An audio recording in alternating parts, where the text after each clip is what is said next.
Well, hello and welcome. I want to start out today by introducing Tyler White.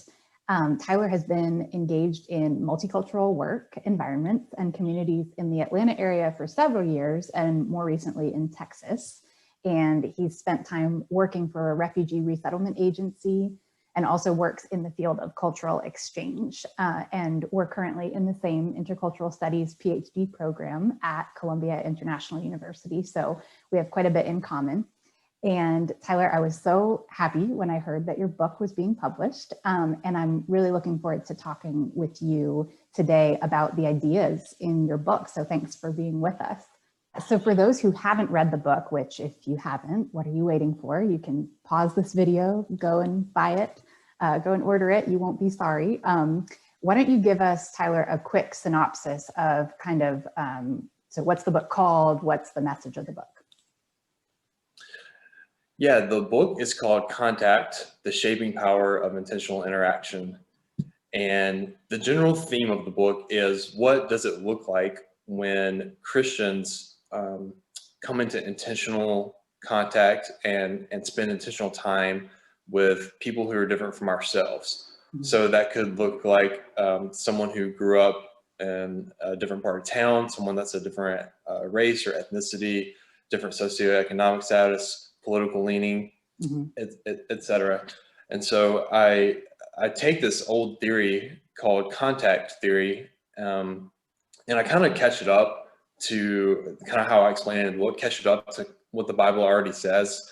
And basically the theory posits that when you spend intentional time with people that are different than you, your prejudices are reduced, your generalizations of them and the groups that they may be a part of decrease, and you really just see them more completely.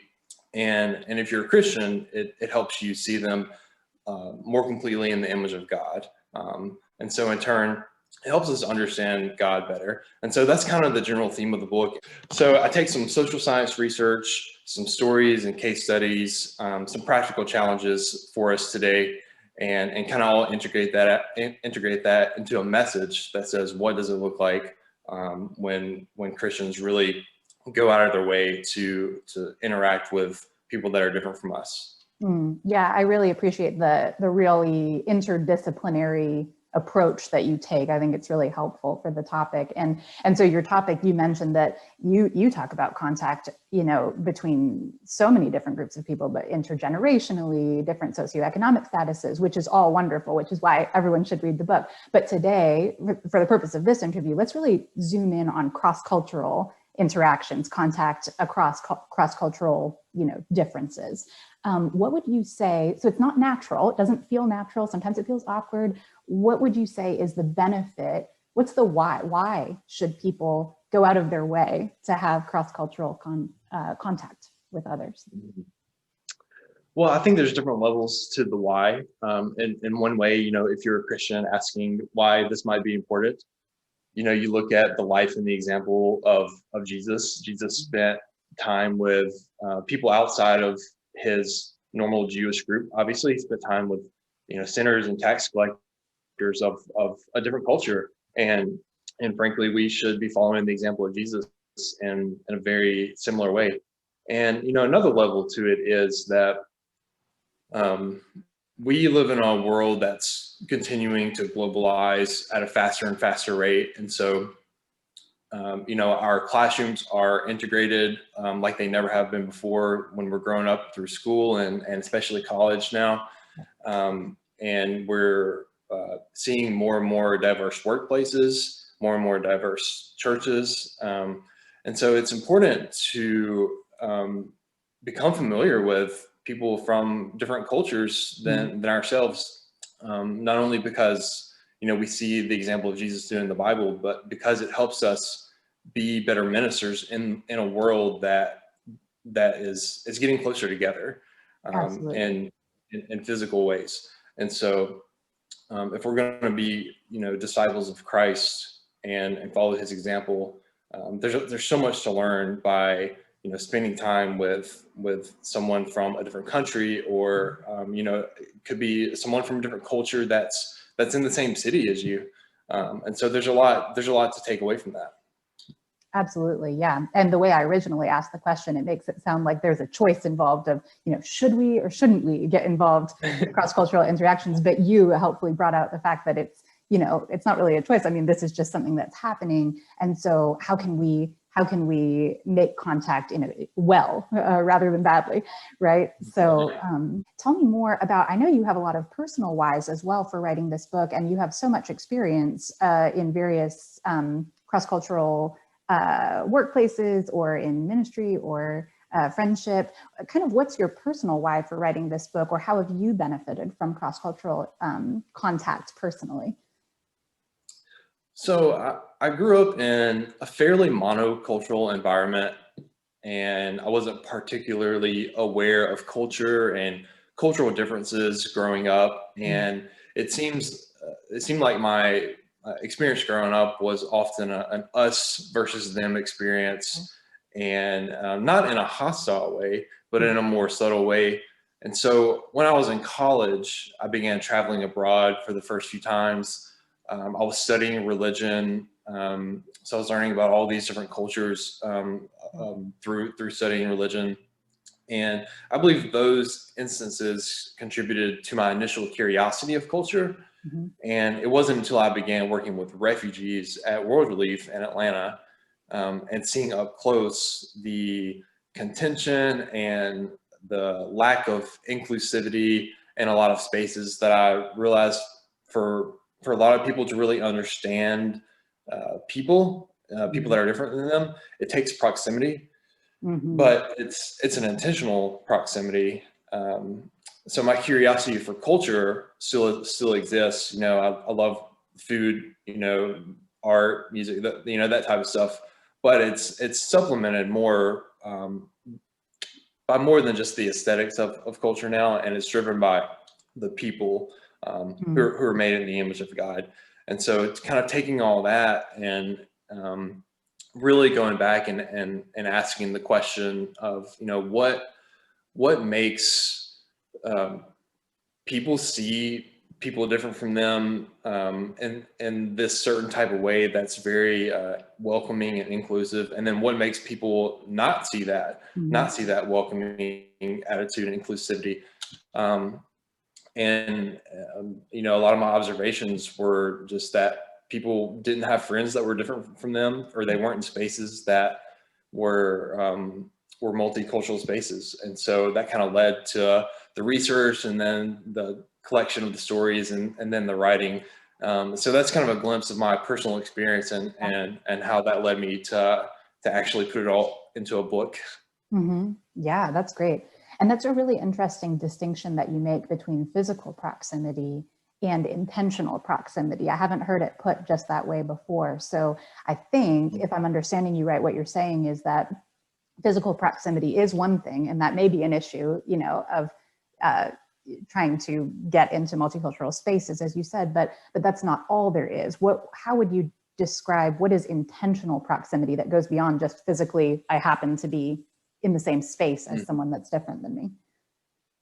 Yeah, and I think it's an important distinction, because when you think about physical proximity, it's easy to be in physical proximity with different cultures, but we still have a society that still has a lot of kind of animosity, or unwillingness to learn, even though we're so close to so many different types of people, more than we ever have been before. And so there's an intentionality behind that. And that's kind of where the subtitle of the book comes from, The Shaping Power of Intentional Interaction. Because intentionality consists of, asking questions, making yourself available to share your experiences, or the way that you grew up. And it's really just it's asking questions and getting to know people's stories, their histories, why they do certain things, you know, practices that they may have or traditions that they may have that you don't have, why they might believe something differently than you. You know, there's a story that goes along with everybody and the way that they see the world differently than you. And so a lot of it just really comes down to communicating well and creating a space where you can learn, especially if you know, if you're from the majority culture. It's usually the standard, but to really dive beyond that, it takes an intentionality that is learning about stories, experiences, hardships that you may not have experienced yourself. Yeah, definitely. So a sort of a humble and open learner's posture sounds like you're talking about. That's great. Okay, so what would you say, who is the target audience of this book? Who's this book for? And sort of how could they give us some ideas for how they could use it personally or maybe as a group? Who is it for? So I think who I want to read this book and who actually will read this book may differ a little bit. And while I would love everyone to read it, you know, I hope people will pick this up if they're tired of not understanding people, if they have a lot of questions, if they're tired of our, you know, social media ecosystems, you know, if they're tired of kind of these cultural war, good versus evil narratives that exist. You know, when we truly get to know people who are different and have differing views, we understand them better, and we're better positioned for conciliation because of our contact with them. So, you know, that could be, you know, what we're passionate about in immigration and refugees. You know, it's a subject that a lot of people may not be familiar with, and to a lot of people, you know, that immigrants and refugees could be a population of people who kind of just seem like this other. But when you really, you know, if you're intentional about, you know, meeting someone, hearing their story, seeing their experience, and understanding where they come from, it just gives us a more complete picture of who they are in the image of God. And you know, the other thing is, I think many church leaders and organizational leaders will benefit from this book. I would say that it's a good book to read if you're a leader, to maybe share with your staff or your congregation or whoever you might be leading.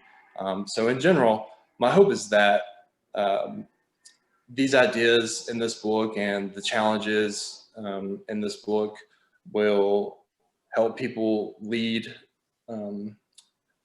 other people to understand people better. Absolutely. Okay, well, thank you so much for being here today and for sharing this message. And again, I would highly recommend everyone go and get the book. And thanks so much, Tyler, for writing it. Yeah, thank you. I really enjoyed it. Thanks for having me, Jesse.